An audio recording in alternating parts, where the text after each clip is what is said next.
గాలి ఉంటే అసలు ఆగదు. ఇది కూడా పోయేదే గాలి ఉంటే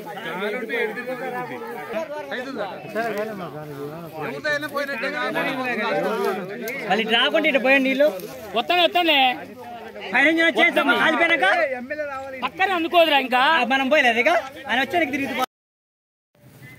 ఎమ్మెల్యే గారు వస్తుండని రోడ్డు ఓపెనింగ్ కానీ వస్తుంటే బాంబులు పెట్టారు పిల్లగాళ్ళు. పెట్టాక బాంబులు వచ్చి ఉరిగడి మీద పడి ఉరిగడి కాలిపోవడం జరిగింది. అందాదా ఒక 130 కట్టలు కాలిపోయింది. ఆయనకి గడ్డి నష్టపరిహారం కట్టియాలని కోరుకుంటారు. కాల్చారు బాంబులు. ఎమ్మెల్యే గారు అక్కడెక్కడో ఉంది. రామచంద్ర నాయక్ గారు. ఏం కావాలి మరి మీకు? గడ్డి పశువుల పోయింది కాబట్టి కొనియాల. ఎంత నష్టం జరిగింది ప్రస్తుతానికి? దరిదాపు అయితే